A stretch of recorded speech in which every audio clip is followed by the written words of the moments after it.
Who let her in here?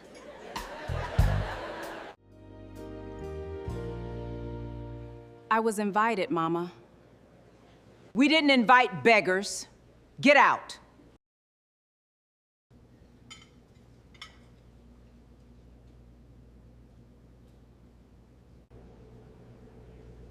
All right. I was 44 years old the first time my mother called me a beggar. She did it in a ballroom with 200 people in it, at my baby sister's wedding, while the band was still holding the last note of a song. I want you to understand something before I tell you anything else about that night. My mother did not lose her temper. My mother has never lost her temper in her life. She looked at me the way you look at a stain on a tablecloth you have already paid for, and she said, "We didn't invite beggars, get out," and then she sat back down and picked up her fork. That is the whole sentence. 9 words. I have turned them over so many times since then that they have gone smooth, like a stone in a pocket. I walked out with my shoes in my hand. That detail matters to me more than it probably should. The heels were too high, and the floor was polished, and I knew that if I tried to walk the length of that room in them, I would fall, and I was not going to fall in front of those people. So I bent down at the edge of the dance floor, in a room where nobody was speaking, and I took my shoes off, and I carried them past the gift table and out through the double doors into a parking lot in Macon, Georgia, in the middle of June. It was still light out. That surprised me. It had felt like midnight in there. I got in my car and I put my hands on the wheel and I sat. I sat for 40 minutes. I did not cry, and I want to be honest about why. It was not strength. I had simply run out of the part of me that was still asking my mother for something. There was an envelope on the passenger seat that I had brought in with me and carried back out, still sealed because I never got close enough to the head table to put it down. And there is one more thing that nobody in that ballroom knew, including my sister, including the man she had just married, including my mother. I had been to that venue before, 3 times. The first time was in March. So there are 3 questions in this story, and I am going to answer all of them. What did I do to that woman? Why did she wait until 200 people were watching? And why, when she said it, did not one single person at that table look surprised?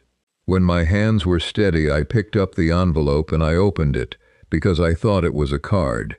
It was not a card. It was 3 pages from the venue, an itemized final invoice, forwarded to the wrong address by somebody in their office who did not know any better. And across the bottom of the last page, in a box, were 3 words: "Paid in full." To explain that invoice, I have to take you back to a house on Kinnett Street and a man named Marcus Boone. My father worked maintenance at the medical center in Macon for 19 years, second shift, and he came home smelling like floor wax and cold coffee. He was not an educated man, and he was not a rich one, but he had a way of deciding things about you and then simply refusing to be argued out of them. When I was 15, he came home with a stethoscope he had bought second-hand from a nurse who was retiring, and he put it in my hands at the kitchen table, and he said, "You're going to outrank me, Simone." Not do better, outrank, like the 2 of us were in some army together, and he was telling me he expected me to pass him. I want to be fair to my mother here, because it would be easy to make Loretta Boone a monster, and she is not one. She is something more complicated than that. My mother kept that household standing upright through years that should have flattened it. She worked, she cooked, she ironed our clothes on a board set up in the front room. She never once in my childhood let a bill go to a second notice. But my mother loved the way an accountant loves. Everything she gave you went into a ledger, and the ledger was never closed, and at some point in your life she was going to open it and read your balance back to you. Kendra was 6 years younger than me, and Kendra's balance was always 0. Mine never was, and I could not tell you why. My father died on the 14th of October, 1999. He was 51. He had a heart attack in the parking deck at the hospital where he worked, 40 feet from an emergency room, and by the time anybody found him, it did not matter how close he was. I was 17. Kendra was 6. I remember standing in the hallway of our house, listening to my mother make phone calls in a completely level voice, telling one relative after another, and I remember thinking that she sounded like a woman reading a weather report. That was the last time I mistook her calm for coldness. It was not coldness. I understand that now, but it took me 25 years to understand what it actually was. I started nursing school in the fall of 2000. I lasted 8 months. In the spring of 2001, I withdrew, and I took a job at a distribution center off the interstate loading freight on the overnight shift, and I stayed at that kind of work for the next 19 years of my life. If you had asked me at the time why I quit, I would have told you it was money. If you had asked my mother, she would have told you something else, and hers is the version that stuck, because hers is the version she said out loud to every aunt and every deacon and every neighbor on that street. Simone couldn't finish anything. That was it. That was the whole of me, decided at 19 and never revisited.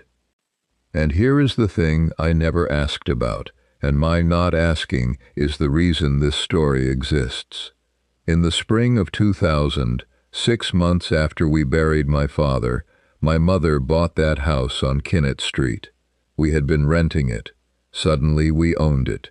And in the fall of that same year, Kendra started at a private academy across town with a tuition bill and a uniform and a bus that came to the corner.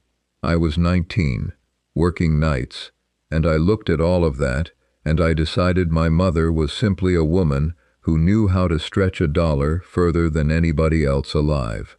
I never asked how. That was my mistake.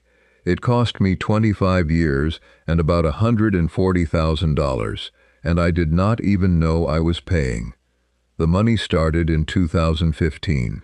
My mother had a cardiac event in her kitchen and spent 9 days at the same medical center where my father had worked, and when she came home, my Aunt Dorothy called me in Charlotte and told me, in the voice people use when they are ashamed on somebody else's behalf, that the house was 4 months behind and there was a letter on the counter my mother would not open.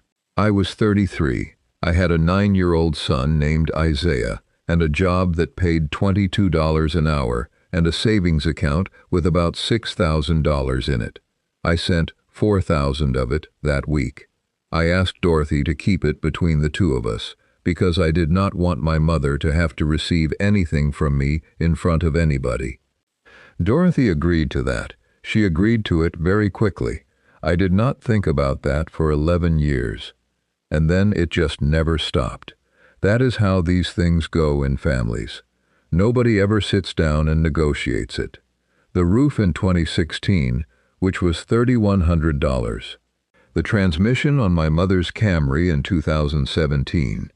Kendra's medical billing certification in 2018, which was $2,000 and change, and which my mother told her was a gift from the church.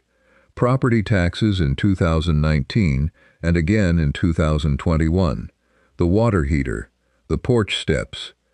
A stretch in 2020 where I sent $600 a month for 14 straight months and picked up weekend shifts to do it.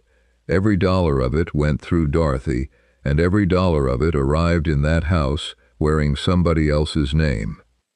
Kendra called me in February of this year about a venue. She was crying so hard, I had to ask her 3 times to slow down. She was 33, and she was marrying a good man named Terrence Hargrove, who managed a parts warehouse in Warner Robins, and the deposit on the ballroom had come due, and the number was bigger than either of them had understood when they signed. And I said, "How much is the whole thing?" And she told me, and I said, "Don't worry about it. $38,000 in 3 payments, in March and April and May. That is what I meant when I told you I had been to that venue before. I went to sign paperwork. I stood in that ballroom with a coordinator and a clipboard, and I picked the room my mother would later throw me out of.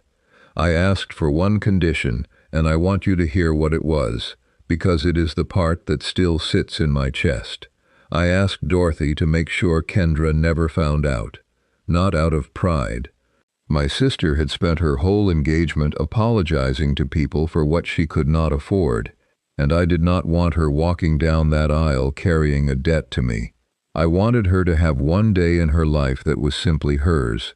So I drove down alone on the 14th of June, 6 hours from Charlotte, because Isaiah had a summer exam. I checked into a hotel by the highway. I ironed a dress in a room that smelled like other people's cigarettes, and I got there early, and the first thing I noticed was that there was no seat for me at the family table.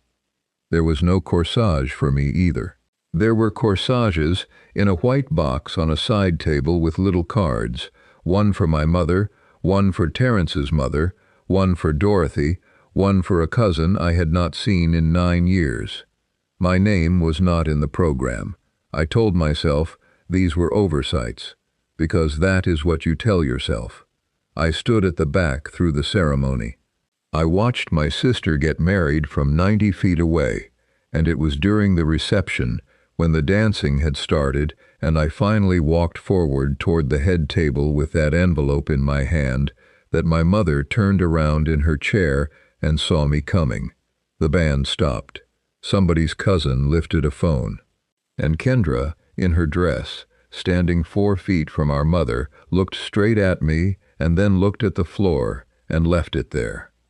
I drove back to Charlotte the next morning with that invoice on the passenger seat, and I did the only thing I know how to do when something has knocked the wind out of me.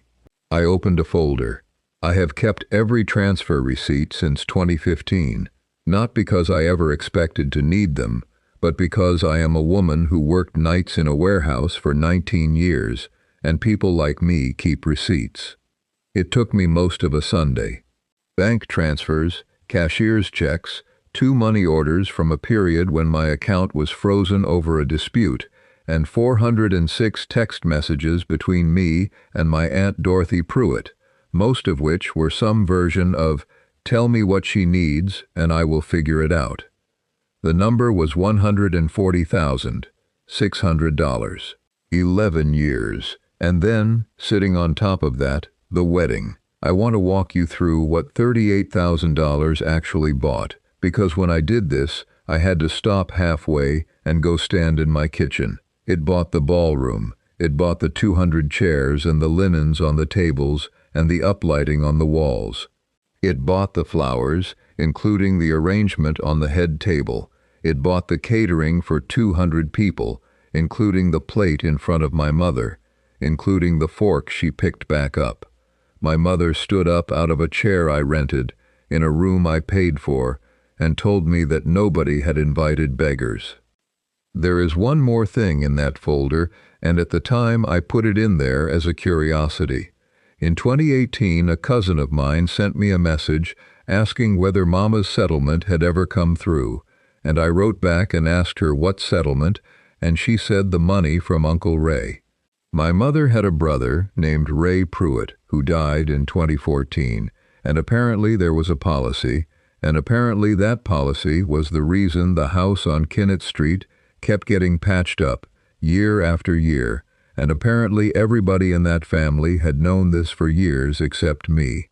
I remember laughing about it. I remember thinking, well, at least she came up with something. I did not think about it again for 8 years. I had no idea I was looking at the load-bearing wall of the entire thing. I did not feel triumphant. I want to be very clear about that, because I think people expect there to be some rush in a moment like that, and there was not. For about an hour I felt nothing at all, the way you do not feel a deep cut right away. And then I got physically sick, and I sat on my bathroom floor at 11 o'clock at night, and I finally understood that I had spent 11 years buying a seat at a table where they had already decided I would be standing. That should have been the end of it. I had my answer. I was going to stop sending money, and let the whole thing close over like water. And then my aunt called me. It was almost 1 in the morning, and she had been drinking, which Dorothy does maybe twice a year, and she was crying and apologizing and going in circles about how she never should have gone along with any of it. I was tired, and I was not really listening. I told her it was fine, that Kendra was never going to find out anyway, that I had asked her to keep it from Kendra, and she had, and my aunt went quiet on the line for a long moment, and then she said, in a voice that had gone completely sober, she told me to keep it from Kendra. She never said anything about keeping it from her. Before we dive deeper, let us know in the comments where you're watching from. We'd love to hear from you, and don't forget to hit that subscribe button so you never miss any of our upcoming videos. I drove back to Macon on a Tuesday, not to Kinnett Street, to my aunt's house on the other side of town, where she sat me down at her kitchen table and put a shoebox in front of me and said she had been carrying it since 2000 and had been afraid of both of us the entire time. Inside that box were church programs and photographs and a rubber-banded stack of papers from a bank that does not exist anymore under that name. And on top of the stack was a single statement, and I read it 4 times before any of it went in. Marcus Boone, Group Life Policy through the Medical Center, Death Benefit, $94,000. Beneficiary, Simone Boone, minor, held under the Georgia Uniform Transfers to Minors Act. Custodian, Loretta Boone. I need to explain what that document actually is, because it took me a lawyer and 2 weeks to fully understand it myself. When a man dies and leaves money to a child who is 17, the insurance company cannot hand it to the child, so it goes into a custodial account with an adult's name on it, and in Georgia, that account belongs to the child, in full, at 21. The adult is a fiduciary. She does not own that money. She may spend it on the child's benefit, on education, on things the child needs beyond what a parent is already legally required to provide, and she may not use it for the roof over her own head, because feeding and housing your minor child is a thing you already owe. It is not a gray area. It is one of the clearest lines in the whole of American family law. That account was opened in December of 1999.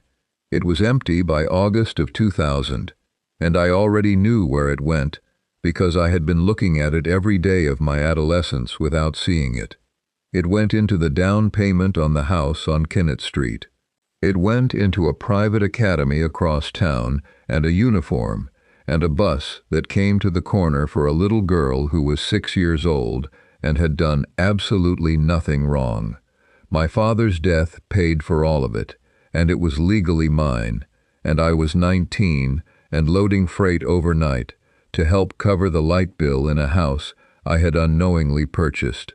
And it explains the thing I have carried the longest, which is 2001. I have told you I quit nursing school over money. That is true, but it is not the whole truth, and the whole truth is that in March of that year I went to my mother, and I asked her, straight out, if there was anything left from Daddy. Any policy, anything. And she looked at me across that same kitchen, and she told me there was nothing, that there had never been anything, that his people had never had anything, and I needed to stop building castles out of a dead man. So I withdrew. I withdrew because I believed my father had left me nothing, and for 25 years I let a woman tell an entire street that I was a girl who could not finish what she started. Now put the 11 years on top of that. From 2015 to 2026, I sent $140,000 into a house that had been bought with my inheritance to a woman who knew exactly whose money was arriving, because she was the one who told my aunt to hide it from Kendra and not from herself. She let a story go around that family about an insurance settlement from an uncle on her side, and every relative repeated it, and nobody ever ran the arithmetic. I was not helping my mother keep her house. I was buying my own money back from her in installments for 11 years and thanking her for taking it. And that is when the word finally made sense to me, beggar, because think about what that word does in a room. If I am a beggar, then I have never given anybody in that family anything, and if I have never given anything, then there is nothing to explain about a house or an academy or a policy from 1999. She did not choose that word to hurt me. She chose it because it was the only word in the English language that could make 200 people stop wondering where the money came from. I was not being insulted, I was being covered up. And that is exactly when I heard the screen door, and I turned around, and my sister was standing in my aunt's kitchen doorway, and from the look on her face, she had been there a while. We went to Kinnett Street that evening, the three of us. I put the statement on the coffee table in the front room, face up, and I did not raise my voice one time, and I want you to know that was not restraint. There was simply nothing left in me that wanted to shout at that woman. My mother read it. She read all of it. And when she finally spoke, she did not deny a single line, and she did not use the word sorry, and what she said instead was, "I kept a roof over you." That was the defense. 6 words, and she believed them, and the terrible thing is that they were even partly true. She did keep a roof over me. She kept it over me with my father's money, and then let me believe I was worthless for not being able to afford one of my own. I did not sue her. People ask me about that, and I understand why. There is a version of this where I take that document to a lawyer and take that house and let the whole street watch it happen, and I thought about it for exactly one night. But a lawsuit is a thing you do to get something back, and what she took from me was not the $94,000. It was 25 years of being the daughter who takes. You cannot get that back from a courthouse. So I asked her for one thing instead. I asked her to say it out loud, in that room, in front of Kendra, just to say whose money bought that house. That was all. She sat there and she looked at the wall and she did not say it, and we let the silence run until it was an answer. I stopped sending money that month, and I did not do it as a punishment, and I have had to explain that to people more than once. It was more like setting something down that I had been carrying with the wrong arm for so long that I had stopped noticing the ache in it. Kendra followed me out to the car that night. She did not apologize for the wedding. She has still not apologized for the wedding, and I have decided I do not need her to, because what she did instead was open the passenger door and get in and sit there with me in a driveway for 2 hours without saying much of anything. My sister chose the floor once. She has not chosen it since. That is enough. That is more than I had in June. I am in nursing school.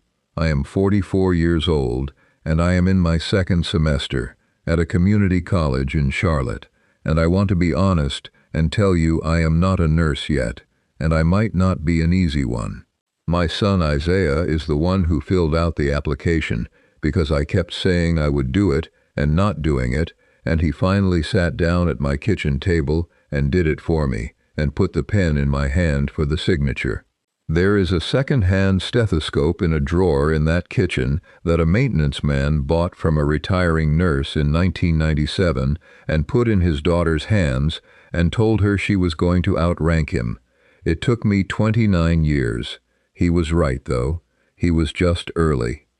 So here is what I have taken from all of it, and it is not forgiveness, because I am not there and I may not get there. It is this. In a lot of families, there is one person who has quietly been decided on, the one who takes, the one who could never finish anything. And the decision gets made when that person is too young to defend themselves, and then it hardens, and everybody repeats it until it is simply a fact about the furniture.